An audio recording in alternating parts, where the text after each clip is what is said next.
A negative mind will never give you a positive life. Believe in yourself. Whoever is trying to bring you down is already below you. I'm Chitra, welcoming you all to this online class. Students, we have finished 4 chapters and today we will start a new 5th chapter, Molecular Genetics. Mendel's theory dispelled the mystery of why traits seem to appear and disappear magically from one generation to the next.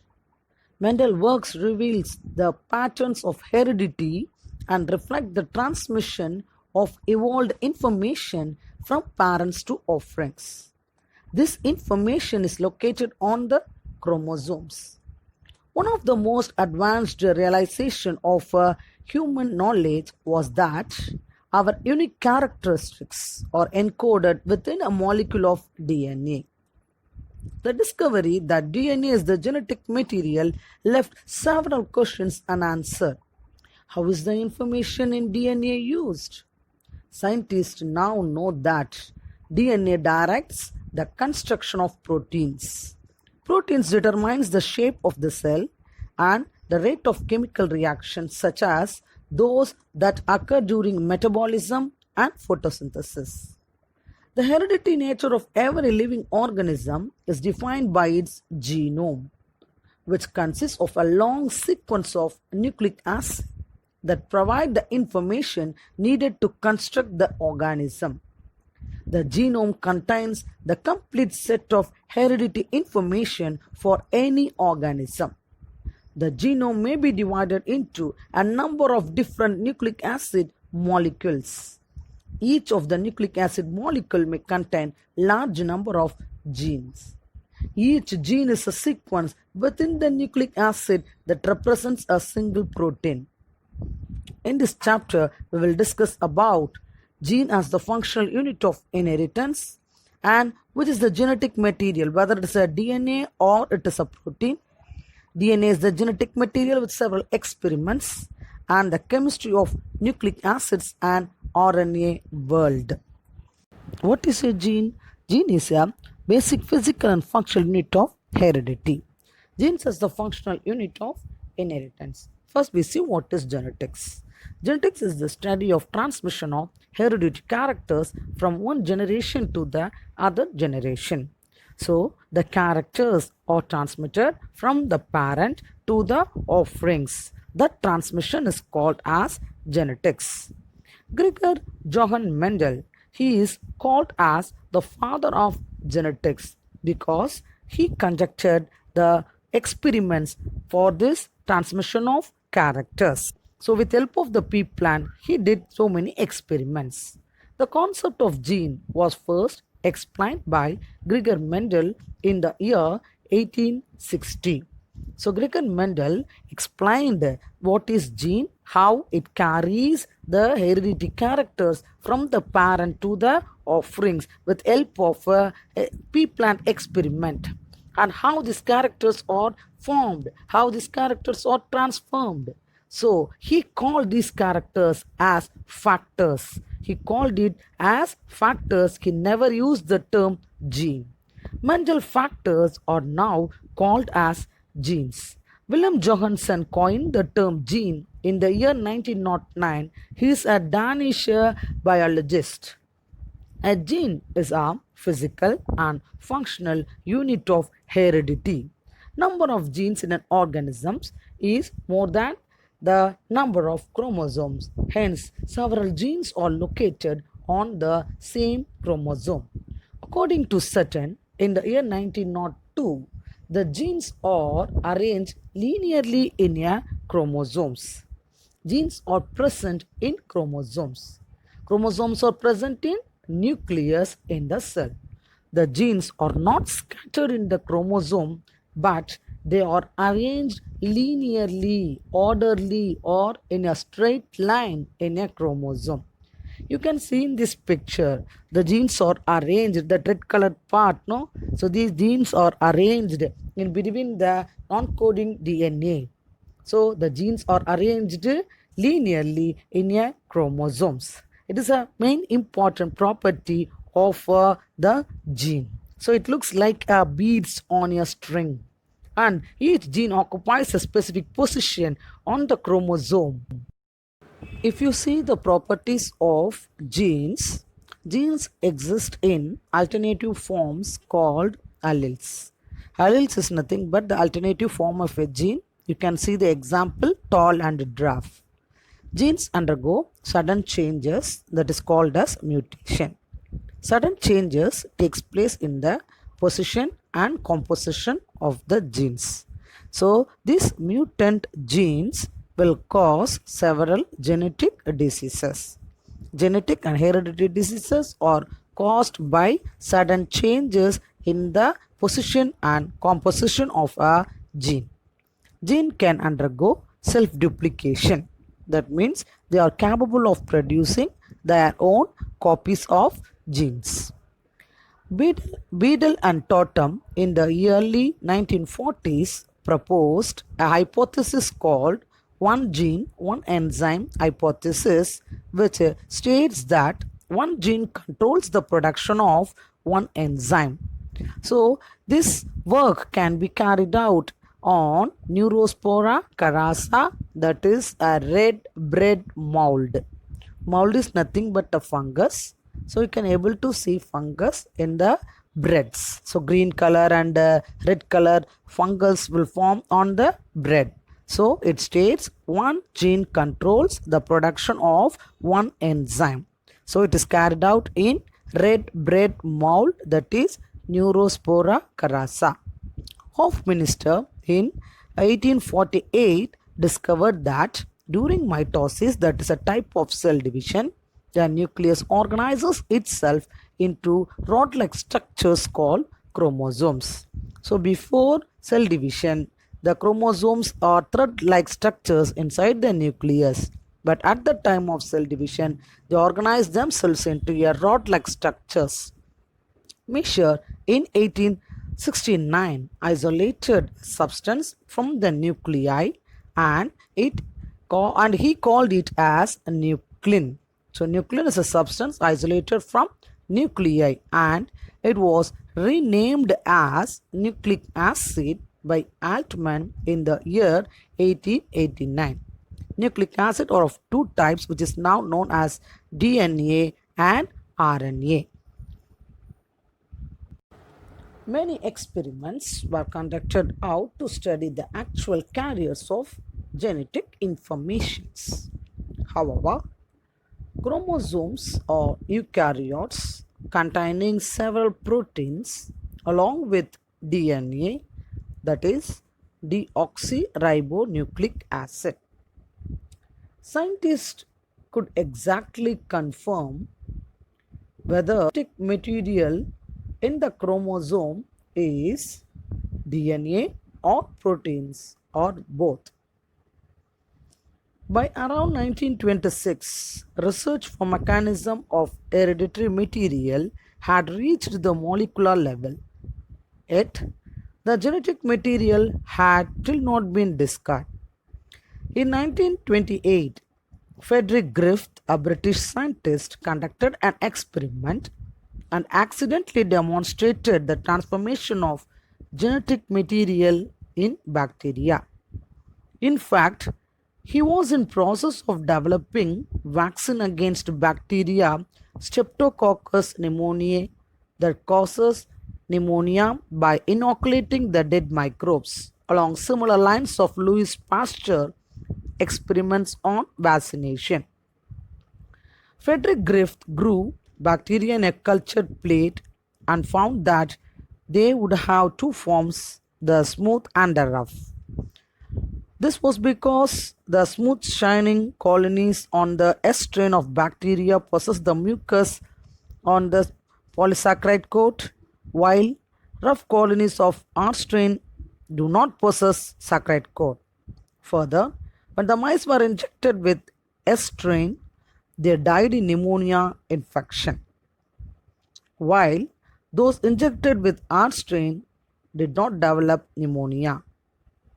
This proves that S strain of bacteria is virulent and R strain is harmless. However, Frederick also found that heating killed bacteria.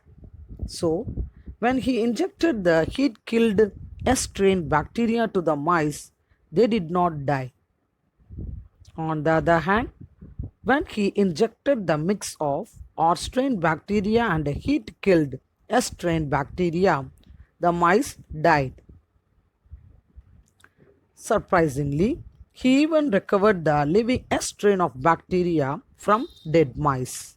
So, on the basis of this experiment, he concluded that the heat killed S strain bacteria has somehow transformed the R strain bacteria.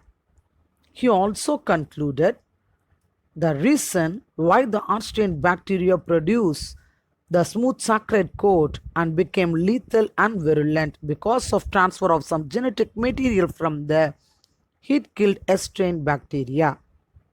However, there was still no means to identify the genetic material that was transferred and responsible for transformation process. Later, after 16 years in 1944, three scientists, Oswald Avery, Colin McLeod, Macklin McCarthy, once again began the experiment conducted by Frederick. At that time, they tried to identify the biochemical nature of the transforming principle of Frederick experiment. For this, the scientists first purified the biochemicals, proteins, DNA, and RNA from the heat-killed S strain bacteria. They did so to identify the biochemical responsible for transforming the live R strain into S strain bacterial cell. Through their experiment, it was discovered that it was DNA from S strain bacteria that had transformed the R strain bacteria. They also found that digestion of DNA of heat killed S strain with DNAs in evident transformation. Further, the scientists also discovered that digestion of proteases or protein digesting enzymes and RNases or RNA digesting enzyme did not affect the transformation. This led to the conclusion that proteins or DNA will not a transferring substance and implied that DNA was the cause for transformation. Thus, Oswald Avery, Colin McLeod, Macklin McCarthy concluded that DNA is the heredity material in most of the living organisms. Nevertheless, many biologists has unconvinced that DNA is the genetic material, and so the research was continued for several years and was concluded with the discovery of DNA. In 1953, Alfred Hershey and Martha Chase confirmed DNA by demonstrating DNA is the genetic material of virus called phage T2. The phage which infects the E. coli consists of head, sheath, tail, and base plate made up of different proteins. DNA is packed within the head of the virus. When T2 comes in contact with E. coli, the phage attaches to the bacteria by its tail. Next, the phage injects the genetic material into the cell. The genetic material directs the bacterial enzyme to produce viral offerings. When life cycle is complete, 100 to 200 progeny phage is inside the bacteria. When the bacteria breaks or lyses, the phages are released.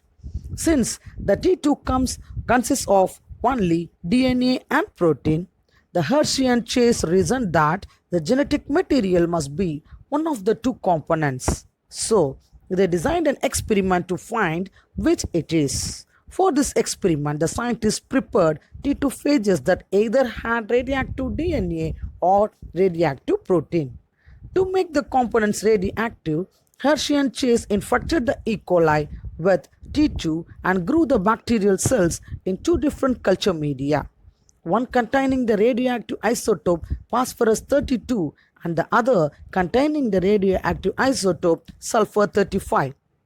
All the phages released from the bacteria grown in phosphorus 32 medium had radio-labeled DNA, while all the phages released from the bacteria grown in sulfur 35 medium had radioactively labeled proteins. In the next phase of the experiment, Hershey and Chase infected E. coli with two types of labeled T2. Then they used a blender and centrifuge to separate the protein parts of the phage called phage host from the de-infected cells of virus. The scientists discovered that the labeled DNA appeared in the host cell but not in the phage host, while the labeled proteins appeared in the phage host, not in the host cell.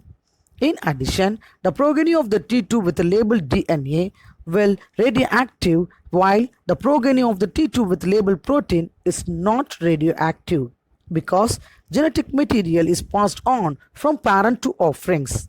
Hershey and Chase concluded that DNA had to be the genetic material of the T2.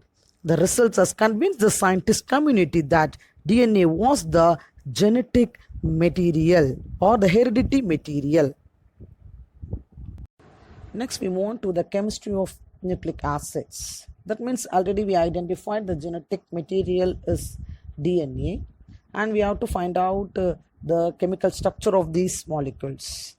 So generally nucleic acids are a long chain or a polymer of repeating subunits called nucleotide. That is, nucleic acids are made up of nucleotide, and each nucleotide has subunits, and its subunits has three parts: nitrogenous base, a pentose sugar, that means a 5-carbon sugar, a phosphate group. First is the pentose sugar. There are two types of nucleic acid depending upon the types of pentose sugar. They are DNA and RNA, that is deoxyribose sugar and ribose sugar. Ribose sugar is called as ribonucleic acid and deoxyribose sugar is called as deoxyribonucleic acid. So this DNA is found in the nucleus of eukaryotes and nucleoid of prokaryotes. So the only difference between these two sugars is that there is one oxygen atom less in deoxyribose. In deoxyribose, only one oxygen atom is less. This is the difference between the DNA and RNA.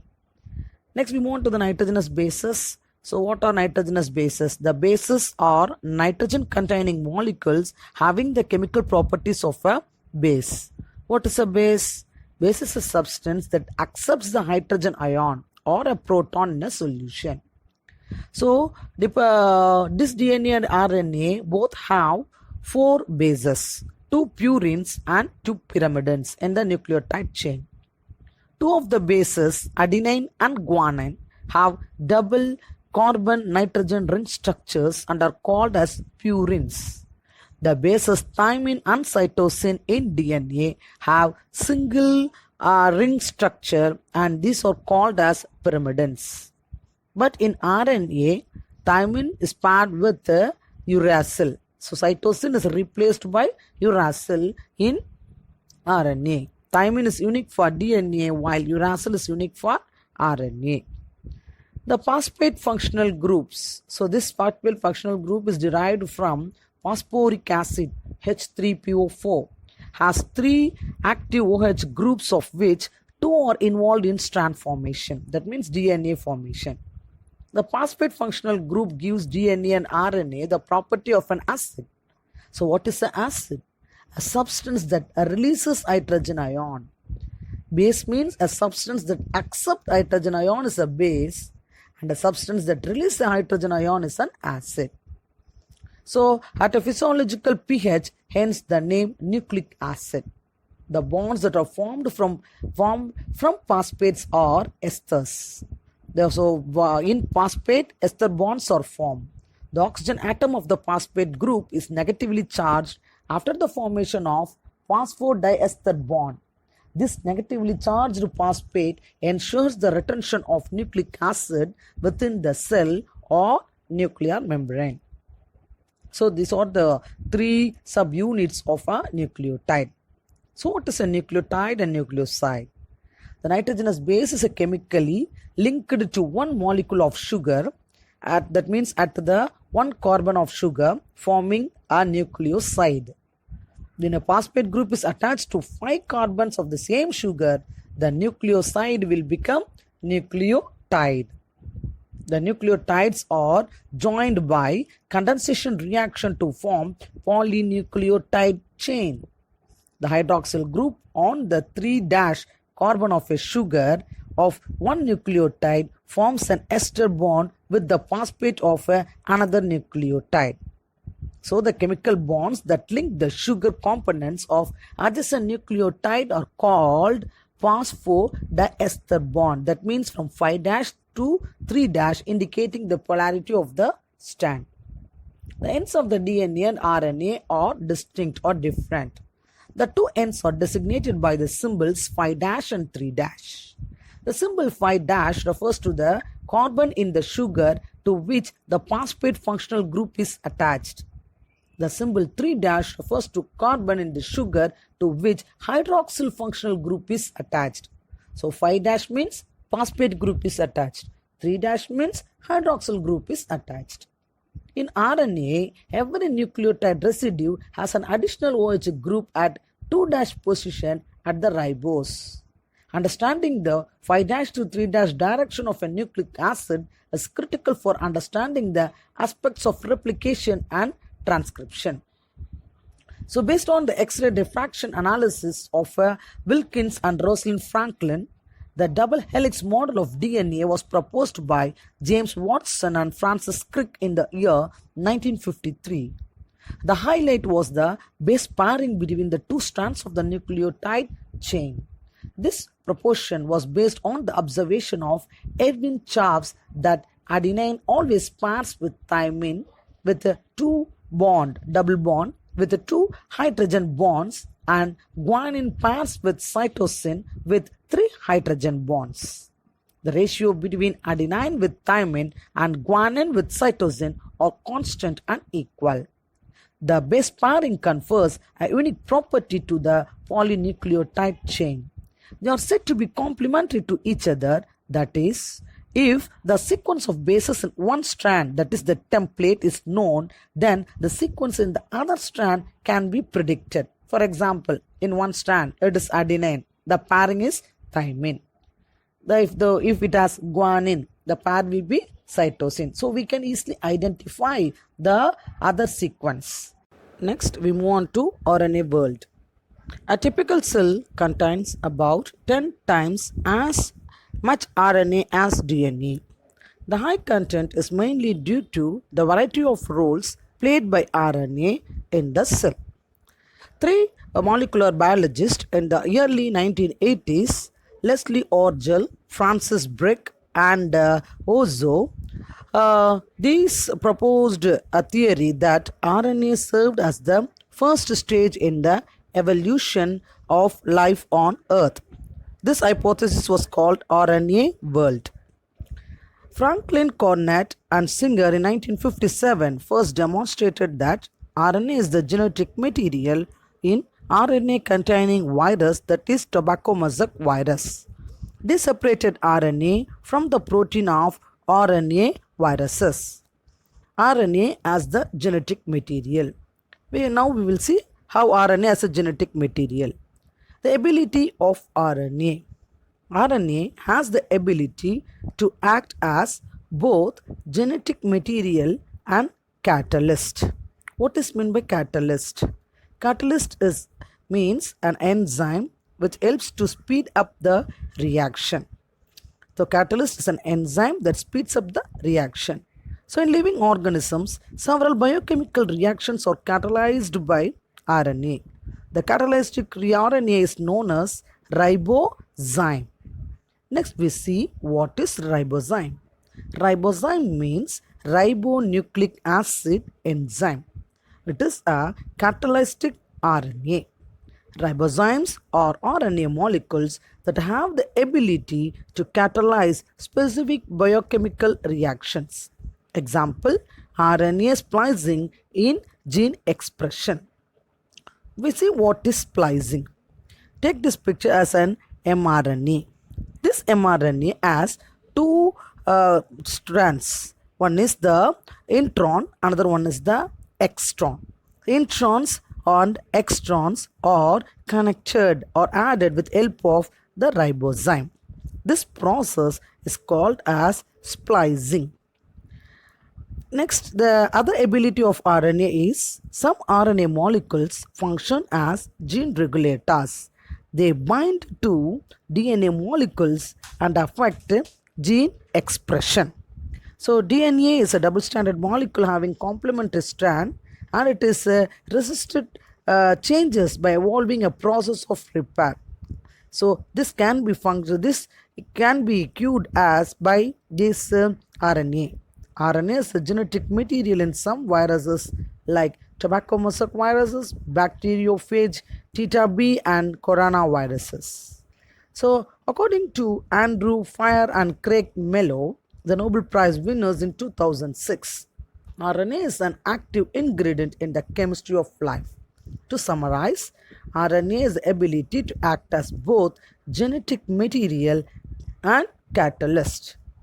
It acts as both genetic material and catalyst. RNA functions as a gene regulators, and finally RNA is an active ingredient in the chemistry of life. So these are the ability of RNA. The experiments by Hershey and Chase clearly indicates that it is DNA that act as a genetic material. The properties of genetic material includes self-replication. Second one is the stability. Third one is the information storage. And fourth one is the variation through mutation. So we will discuss the properties of genetic material one by one. First one is the self-replication. The genetic material should be able to self-replicate. So according to the rule of base pairing and complementarity, both nucleic acids, DNA and RNA have the ability to direct duplications. Here, the protein do not duplicate or replicate. Proteins fail to fulfill this criteria. Second one is the stability.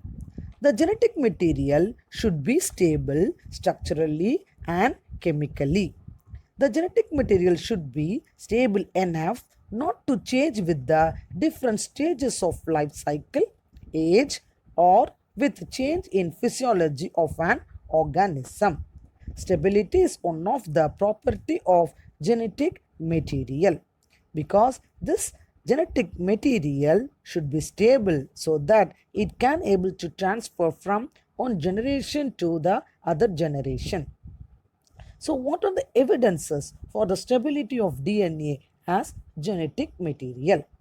So this was clearly given by Griffith transforming principle.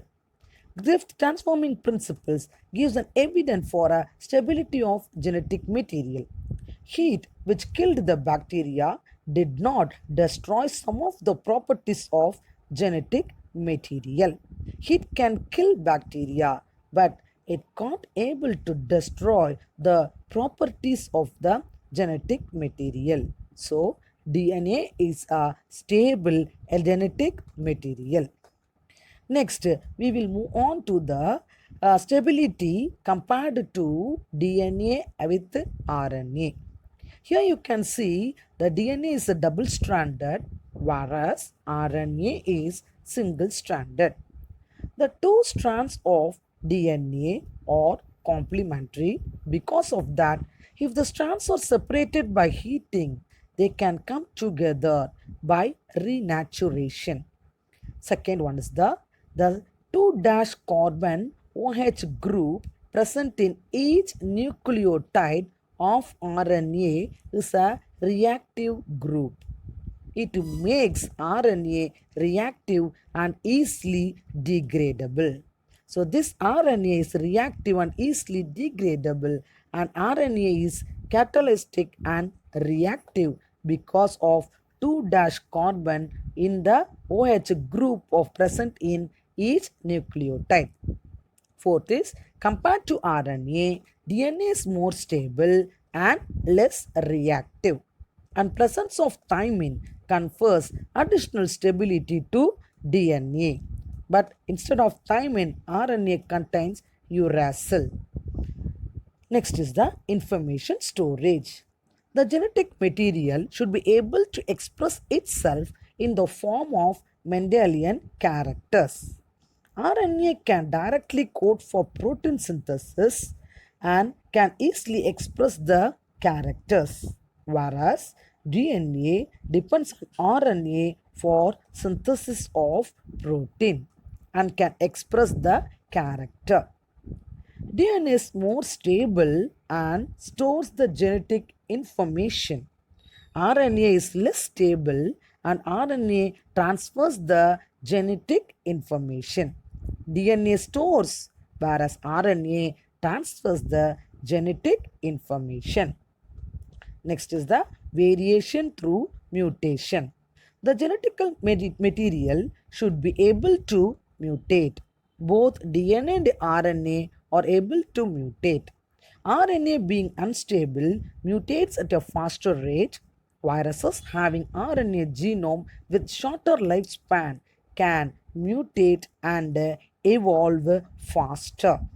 So, this RNA is unstable. Both RNA and DNA can function as genetic material, whereas DNA is more stable, so it is preferred for the storage of genetic information. So let us have a conclusion or a summary of these properties of genetic material. First one is the self-replication should be able to self-replicate.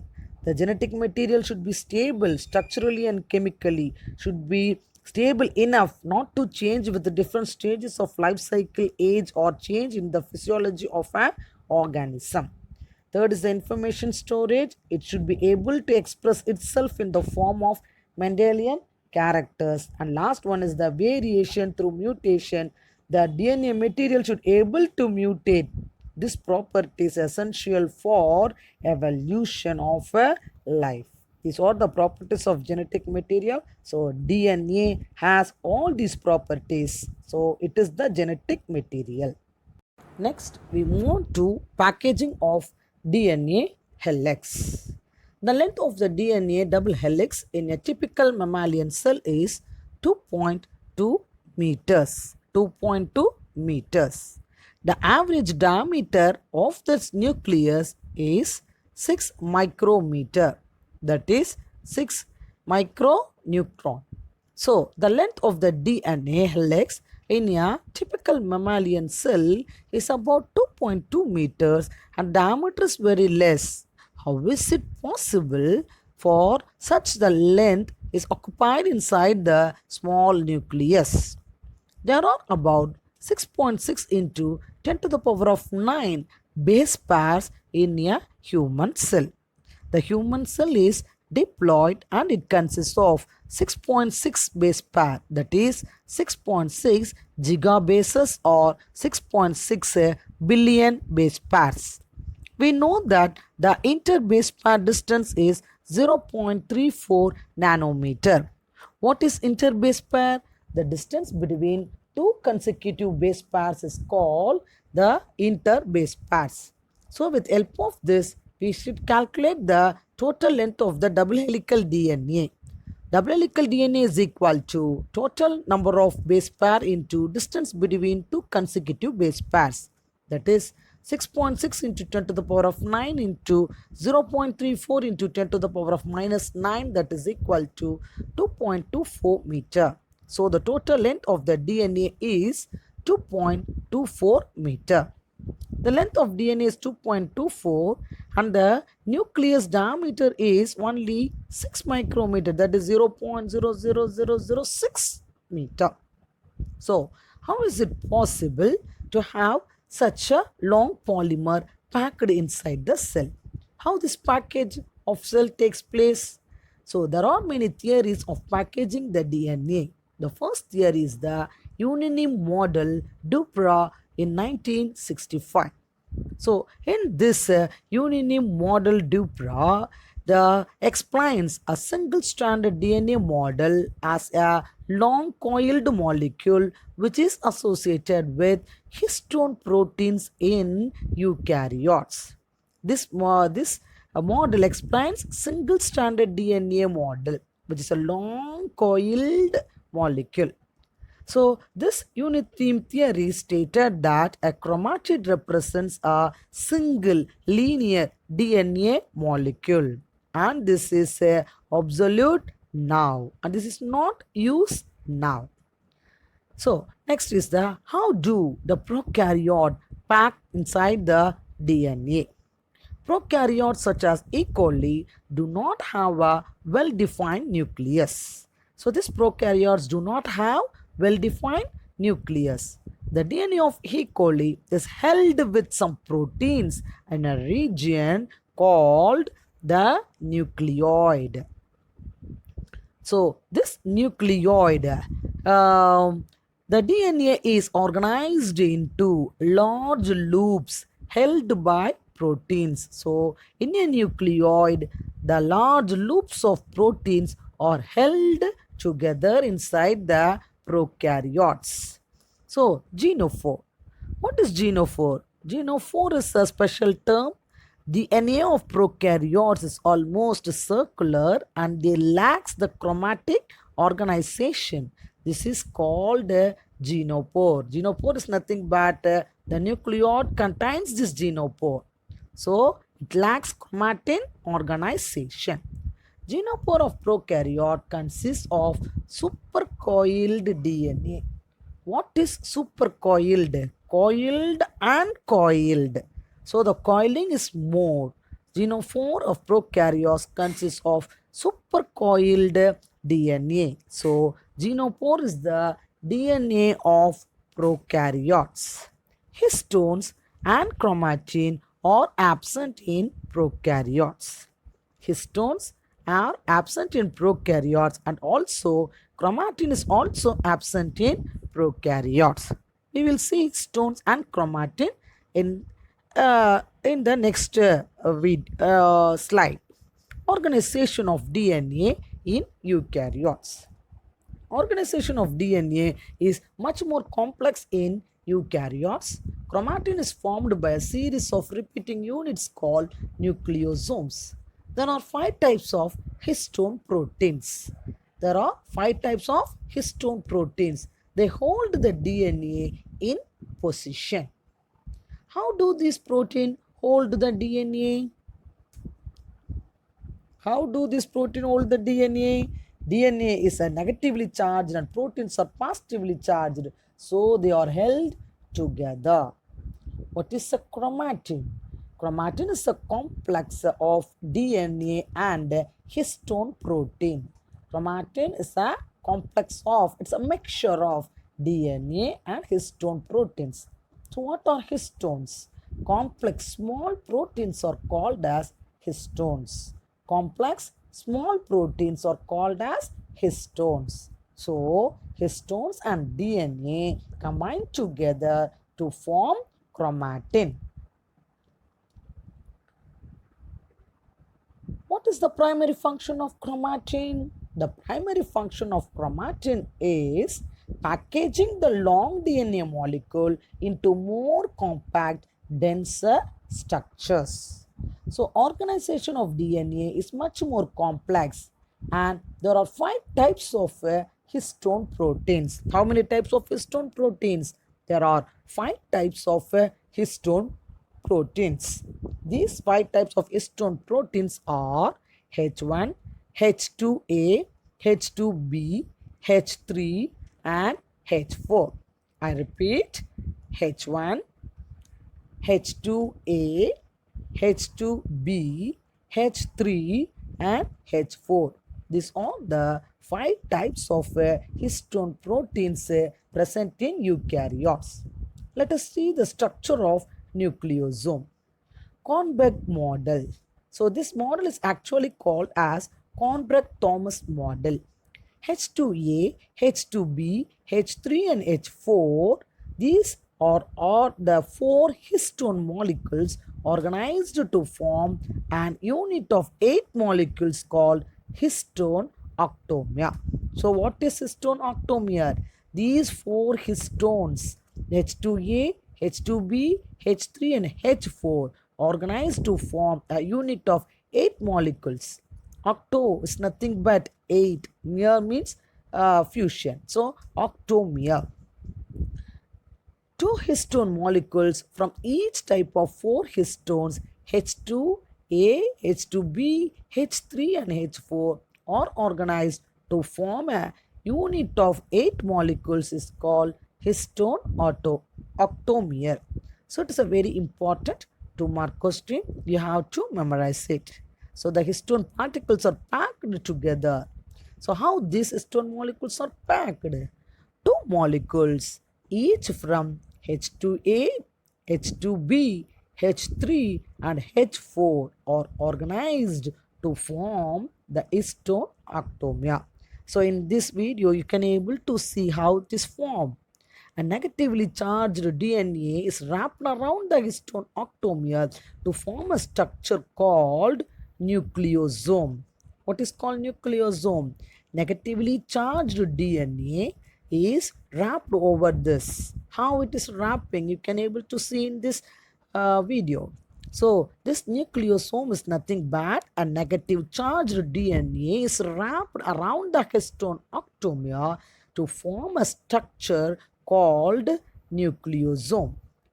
A typical nucleosome contains 200 base pair of DNA helix. It contains how many base pairs? 200 base pair of DNA helix.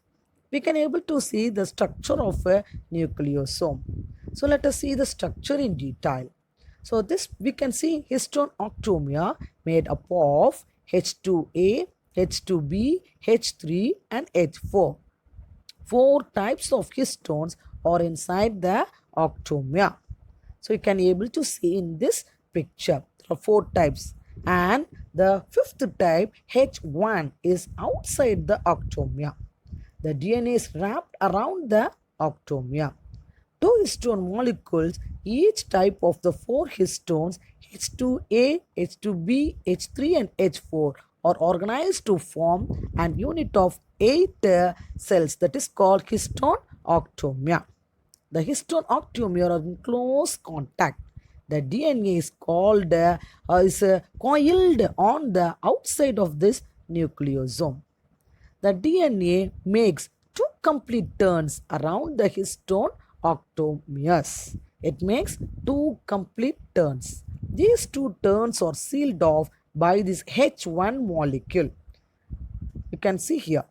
So, the linear DNA is exposed to the enzyme. This linker DNA. The one nucleosome is combined with another nucleosome by a linker DNA. Neighboring nucleosomes are connected with the help of this linker DNA that is exposed to enzymes. These nucleosomes are connected by DNA linker. So, the composition of nucleosome is the histone octamer, histone ions and the DNA which is wrapped around it. So, this nucleosome you can able to see like a beads on a strand. These nucleosomes are connected. There is no histone H1 particles. So, these nucleosomes are connected by the linker DNA. Chromatin lacking H1 has a beads on string appearance. Actually, the nucleosome has H1. So, this chromatin lacks H1 which shows bead appearance. The diameter of the beads of string is 11 nanometer. In this structure, DNA enters and leaves the nucleosome at random places. So, this DNA enter and leaves. So, beads of a strand nucleosome. Here, the link DNA attaches each nucleosome and you can see like in this picture. H1 of one nucleosome can interact with the H1 of the neighboring nucleosome, resulting in further folding of the fiber.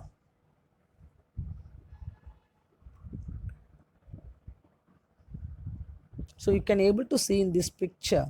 So one nucleosome interact with the other nucleosomes. So 30 nanometer fibers arises from the folding of nucleosomes. So in this picture you can able to see this the nucleosomes are inside it.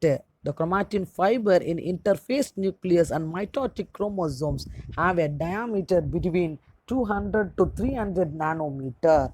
So the diameter is 200 to 300 nanometer and represents a inactive chromatin.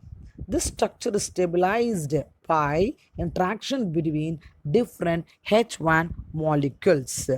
So this forms a structure called solenoid structure having 6 nucleosomes per turn.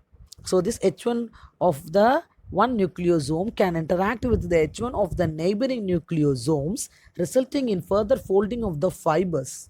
This chromatin fiber, they in the interphase nuclei and mitotic chromosomes have a diameter that vary between 200 to 300 nanometer and represents a inactive chromatin. 30 nanometer fiber arises from the folding of the folding of nucleosome chains into a solenoid structures having 6 nucleosomes per turn. So what is a solenoid? A solenoid is a coil wound into a tightly packed helix. Solenoid is a type of electromagnet which is used to generate a controlled magnetic field. So this solenoid is nothing but it is a structure having 6 nucleosomes per turn, and this structure is stabilized by interaction between the different H1 molecules. DNA is a solenoid and packed about 40 folds. The hierarchical nature of the chromosomes, we can see this hierarchical nature of the chromosome in this picture. So DNA is a solenoid. So packing of DNA. So far we have discussed how this DNA is packed inside this in this nucleus. So it consists of many parts. Additional set of proteins are required for the packaging of chromosomes at higher levels.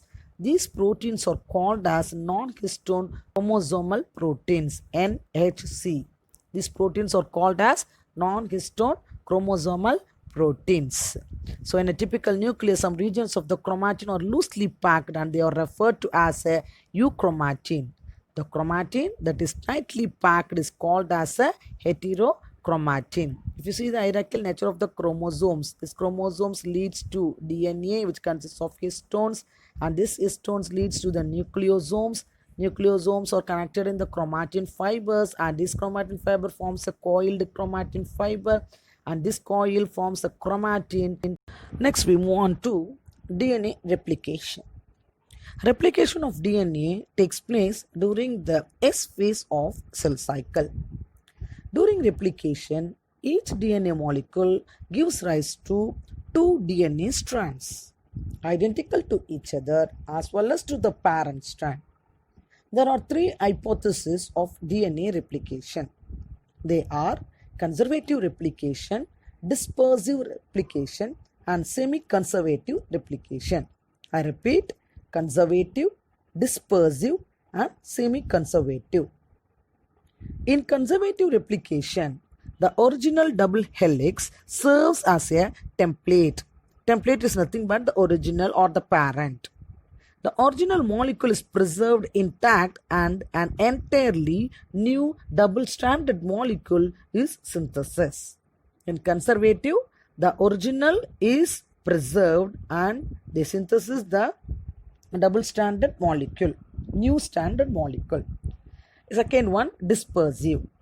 The original molecule is broken into fragments. In this, the original molecule is broken down into fragments, and each fragment serves as a template for the synthesis of the complementary fragments. Finally, 2 new molecules are formed which consist of both old and new fragments. Third one is the semi-conservative replication. This was proposed by Watson and Crick in the year 1953. This mechanism of replication is based on the DNA model. They suggested that the two polynucleotide strands of DNA molecule unwind period and start separating at one end. During this process, covalent hydrogen bonds are broken down. So the bonds between these the bases, adenine, thymine, cytosine, guanine, so it breaks. They separated single strand, then act as a template for the synthesis of a new strand. You can see in this picture. Subsequently, each daughter double helix carries one polynucleotide strand from the parent molecule that act as a template, and the other strand is newly synthesized and complementary to the parent strand. Semi-conservative replication was proposed by Watson and Crick in the year 1953. The mode of DNA replication was determined in 1958 by Millison and Stahl. They designed an experiment to distinguish between semi-conservative, conservative, and dispersive replication. So in this, they find the parent DNA and the new daughter DNA. The DNA strands divide into the parent DNA and the new strands will be formed. So you must distinguish the parent DNA and the new daughter DNA. In their experiments, they grew two cultures of E. coli for many generations in separate media. The heavy culture was grown in a medium in which the nitrogen source NH4Cl ammonium chloride contained the heavy isotope N15, and the light culture was grown in a medium in which the nitrogen source contained the isotope N14 for many generations. So the heavy DNA could be distinguished from the light DNA with a technique called cesium chloride CSCl or density gradient centrifugation. In this process, heavy and the light DNA extracted from cells in the two cultures settle down into two distinct and separate bands. The heavy culture was then transferred into a medium that had only NH4Cl ammonium chloride and took samples at various definite time intervals, that means 20 minutes duration. After the first replication, they extracted DNA and subjected it to density gradient centrifugation. The DNA settled into a band that was intermediate in position between the previously determined heavy and light bands.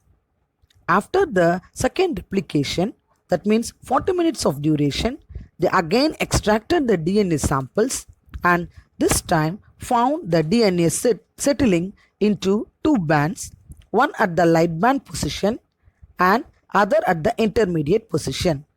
These results confirm Watson and Crick semi-conservative replication hypothesis in this density gradient centrifugation of DNA substances with help of nitrogen source.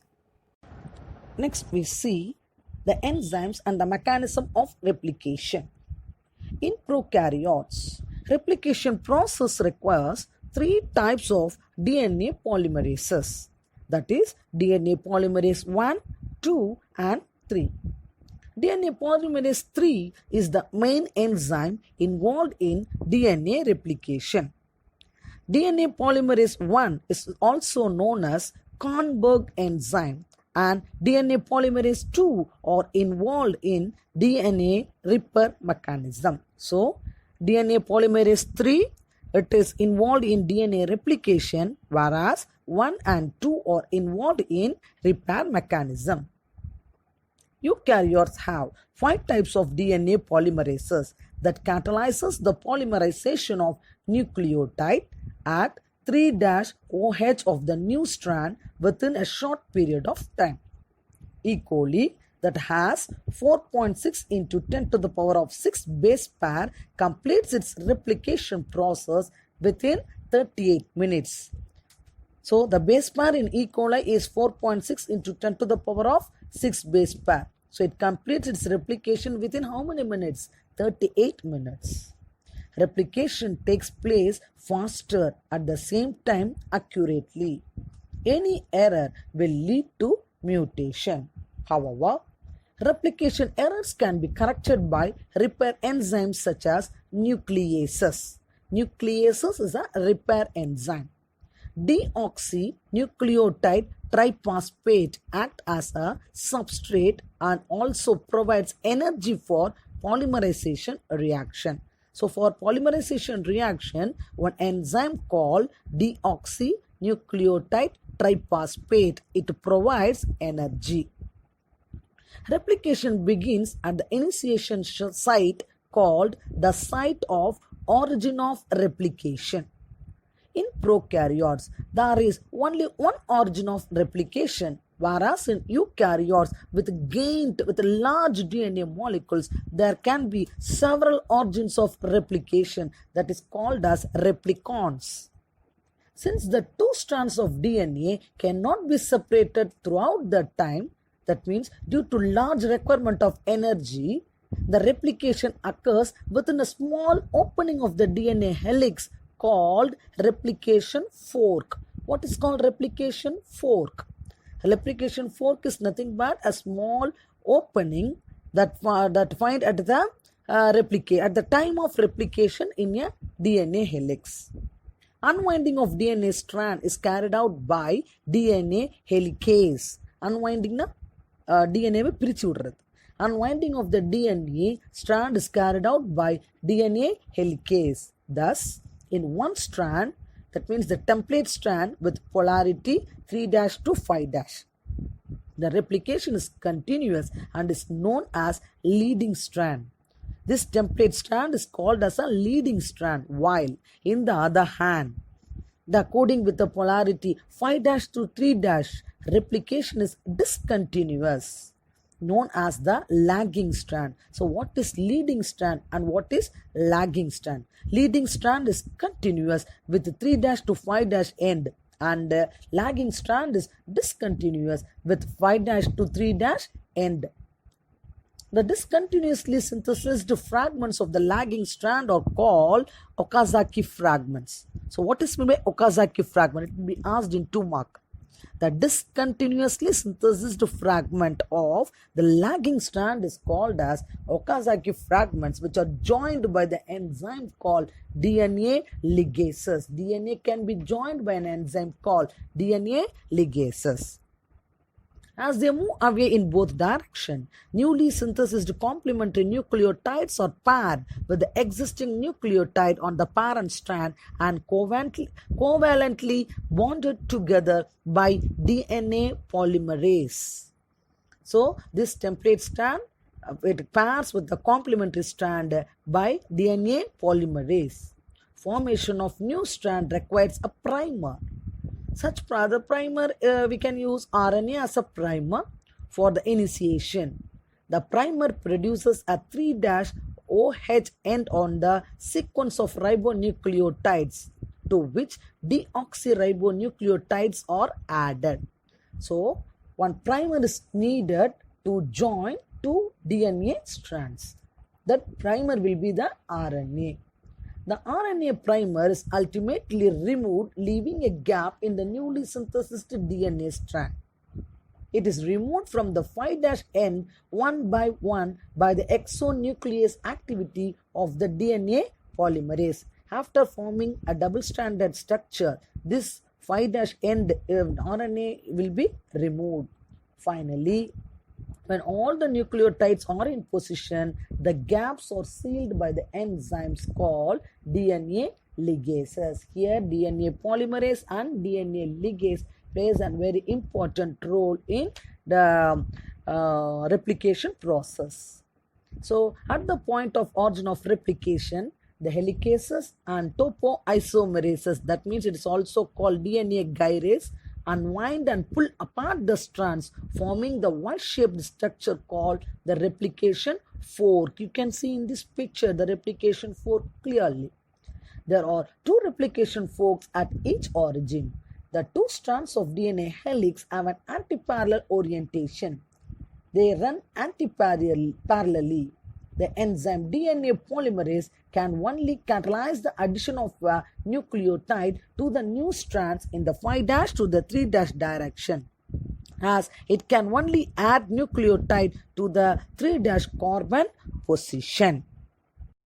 Students, I hope you all can understand the properties of genetic material and how the DNA is present inside the nucleus and what is DNA replication and the enzymes and mechanisms of replication in detail. If you have any doubt, feel free to ask me. Till then, safe at home. Thank you.